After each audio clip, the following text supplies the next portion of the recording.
की राह पर निर्भीक चलना जाने, जो धर्म और सामाजिक न्याय की आवाज को उठाना जाने, ऐसे व्यक्तित्व के धनी आदरणीय राजेंद्र मेघवाल बापेव जी, जो कि राजस्थान से चलकर हमारे बीच में आए हैं, क्रांतिकारी योद्धा है, समय समय पर बहुत आंदोलन करते हैं और मुखर होकर सत्ता से सवाल करते हैं। तो मैं आमंत्रित करती हूँ आदरणीय राजेंद्र मेघवाल जी को, वो आए और अपनी विचार रखे और जोरदार ताली से उनका स्वागत करें।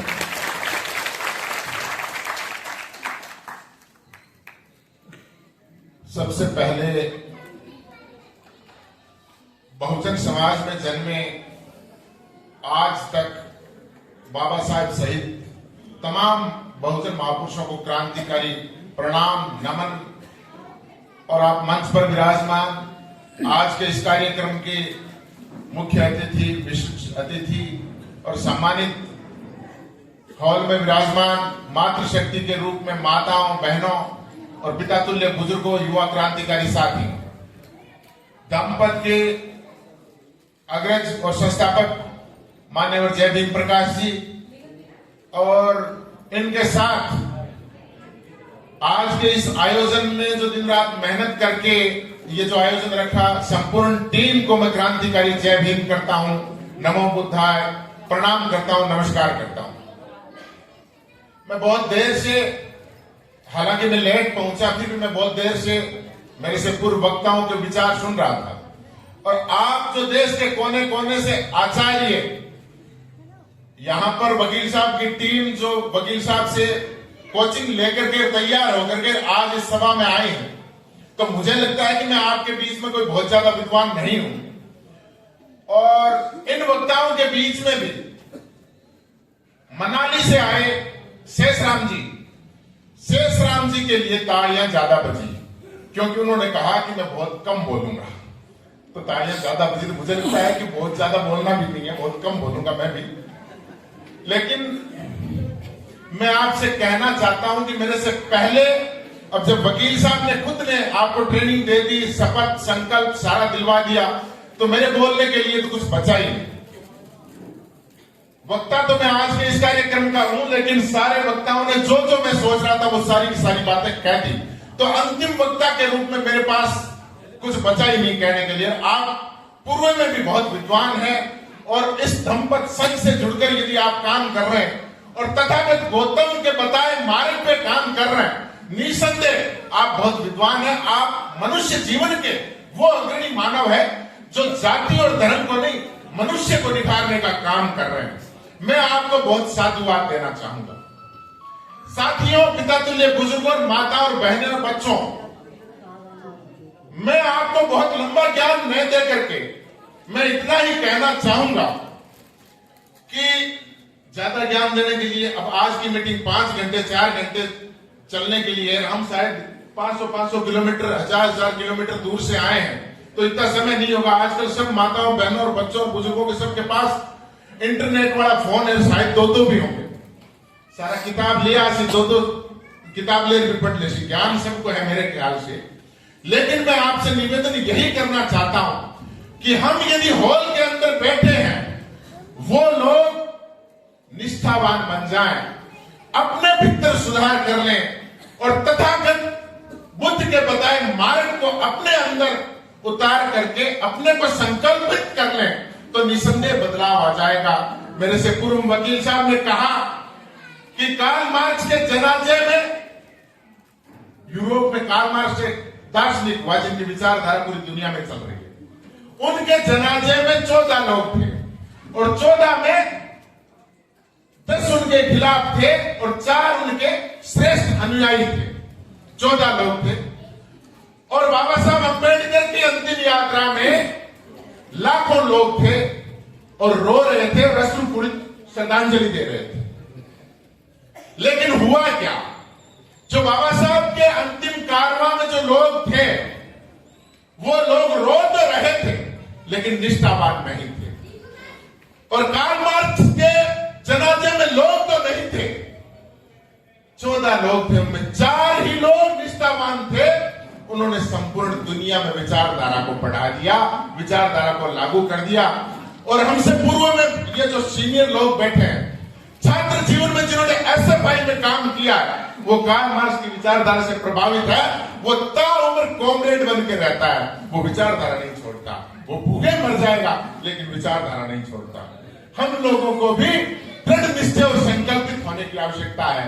हम अम्बेडकरवादी तो बनते हैं लेकिन दिखावे का नीला गमछा पहनेंगे, दिखावे का जय भीम बोलेंगे, दिखावे को हम धम के कारवां में आगे पीछे डोलेंगे, लेकिन अपने घर में, अपने खुद के मन में हम काम नहीं कर पाएंगे, अपने आप को नहीं बदल पाएंगे, तो निसंदेह हम भी वहीं चलेंगे ढाक के वो 3 बार।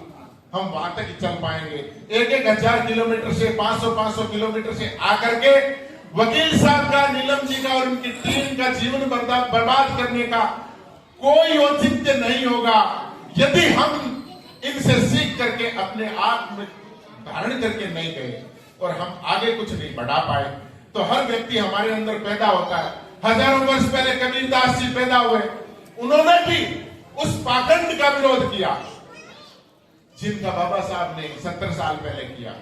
उन्होंने हजारों वर्ष पहले कहा कि पत्थर पूजे हरी मिले तो मैं पूजू पहाड़, ताते ते चाकी भली पीस खाए संसार, बी ना हो तो घटिया छीवे के वाटो पी सकते खावा। आप लोगों को ज्ञान देने के लिए आपके बीच में एक धर्म का पंडित आएगा, वो कहेगा आपको स्वर्ग में प्लाट दिला दूंगा और आप उनकी बातें सुनोगे। और हमारे अंदर बहुत बड़े जो ज्यादा पैसे वाले, ज्यादा बुद्धिमान हो गए, वो उनको बहुत ज्यादा फॉलो करते हैं, उनसे हमारी शिकायत है। वो उनको ज्यादा फॉलो करेंगे। उनके घर में एक धार्मिक अनुष्ठान में 5-5 शास्त्र पंडित घूमते हुए मिलेंगे। तो वो लोग क्या है, पंडित जी आपको स्वर्ग का टिकट देंगे, आप उनकी बात मानोगे, लेकिन आप उनको नहीं देखोगे कि जब वो मरती वक्त जा रहा है तो अपनी प्रॉपर्टी टिकट करके जा रहा है क्या, बांट के जा रहा है क्या पूरी प्रॉपर्टी, कि मुझे तो स्वर्ग में जाना ही जाना है, अंतिम समय आ गया, पूरी उम्र तो बटोरा। अंतिम समय में क्या उन्होंने अपनी प्रॉपर्टी दान दी है गरीबों को? किसी को नहीं दी। उन्हें पता है कि मैंने लोगों को डब्बू बनाया, पूरी उम्र डब्बू बनाया।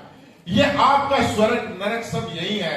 हम पीड़ित होकर के, हमारे अंदर महापुरुष पैदा हुए, हमें हक और अधिकार दिए, हमारे लिए संघर्ष किया, लेकिन हमने उनकी पालना नहीं की, उनके बताए मार्ग पे नहीं चले, इसीलिए आज हम वहीं के वहीं खड़े हैं। गरीब का गरीब है, शोषण का शोषण हो रहा है, जाति से आप बहिष्कृत हो, आप आर्थिक दृष्टि से बहिष्कृत हो, आप राजनीतिक दृष्टि से बहिष्कृत हो, आप कहीं मेन लाइन में नहीं आ पाए। इसका कारण कि आपने अपने संघर्ष करने वाले पूर्वज महापुरुषों को मजाक में लिया, उनके विचारों को आपने मनन नहीं किया। और मनन करते तो मैं कहता हूं, जिन लोगों ने पत्थर को बना के पुजा दिया, जिन लोगों ने जिसको चाहा गोबर मूत्र पुजवा दिया, हर अमीर को गोबर और मूत्र पिला दिया, आप बाबा साहब को भी नहीं पुजवा पाए। कमी कहां है? हमें मंथन करने की आवश्यकता है। पूरी दुनिया में भारत देश के अंदर सिद्धार्थ गौतम नाम का एक बच्चा पैदा हुआ और उसने राजपाट सिंहासन छोड़ करके, सुख चैन का जीवन छोड़ करके वो निकल गया घर से। वकील साहब बता रहे जब वो कहां चला गया, वो चला गया कि ये दुख क्या है, होता कहां है। और ये आदमी जब खोज करता है तो मैं कहता हूं वो वहां चला जाता है जहां से दुख पैदा होता है, वहां से नष्ट कैसे किया जाता है, उसका निवारण का उपाय क्या है, उसका वहां तक आदमी पहुंच जाता है। लेकिन हम सुख की खोज में रहते हैं, हमें मिला नहीं। हजारों पीढ़ियों से, हजारों वर्षों से, सदियों से हम दुख में ही जन्मते हैं, दुख में ही मर जाते हैं। हम खोज सुख की करते हैं लेकिन रास्ता सुख वाला नहीं देते। इसलिए मेरे आप अग्रज महानुभाव जो बैठे हैं, मैं आप लोगों से निवेदन करना चाहूंगा कि आप 24 घंटे में आपके लिए जो संघर्ष कर रहा है, आप उनकी बात करना शुरू कीजिए, आप उनकी बड़ाई करना शुरू कीजिए, आप उनको साधुवाद देना शुरू कीजिए। इससे हमारे अंदर जो जहर चल रहा है वो खत्म होगा। हमें चुगली नहीं करनी, हमें चोरी नहीं करनी, हमें जारी नहीं करनी, हमें झूठ नहीं बोलना। यही तो तथागत बुद्ध सिखाते हैं। और बेहतर जो बातें हैं, मानव कल्याण की जो बातें हैं, वो बातें हम प्रचारित करनी है, क्यों नहीं करेंगे? देखिए, राशन की दुकान में निःशुल्क वितरण का जिस दिन कहा जाता है कि निःशुल्क राशन वितरण किया जाएगा, मैं कहता हूं उस दिन गरीब और अमीर सारे लग जाते हैं लाइन में, क्या लेना है, फ्री मिल रहा है, लेना है।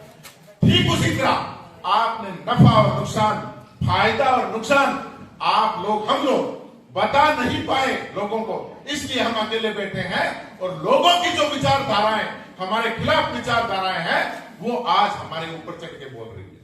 ये कमी कहां है कि जो अच्छाई है, ऐसा कोई भी भला आदमी या बुरा आदमी या भोला आदमी ऐसा नहीं हो सकता जिनको आप अच्छी बात बताओ और ग्रहण नहीं करें। मैं कहता हूं अच्छी बात तो सुनने के लिए आदमी जाता है हजारों किलोमीटर, तो हमें बताने की आवश्यकता है। हम बता नहीं पाए, हम यहां से बाहर निकलेंगे, वकील साहब के दिवजन में आयो, बाकी जाने की जरूरत नहीं, आप तो खुद ज्ञानी है। ये चीज हमारे अंदर दौड़ती है। हम सब बहुत बड़े ज्ञानी हैं, और बहुत बड़े ज्ञानी होना अपने आप में अहंकार प्रकट करता है। इसलिए मैं आप लोगों से निवेदन करना चाहूंगा कि आप लोग जितने, हम कम नहीं है, ये देश के कोने कोने से जो लोग आए हैं, आचार्य के रूप में आए हैं, ये कहीं ना कहीं पढ़ के आए हैं, आज भी ये ट्रेनिंग ले रहे हैं। ये लोग एक साल में भी 1,000 लोगों को पढ़ा सकते हैं। हम इस कारवा को बहुत जल्दी बहुत बड़ा कर सकते हैं, लेकिन इसके लिए हमें निष्ठा सबसे पहले लेनी होगी। और निष्ठा, ये चीजें हम आज यहां से सीख के जाएंगे कि जीव के प्रति दया हो, मनुष्य के प्रति दया हो।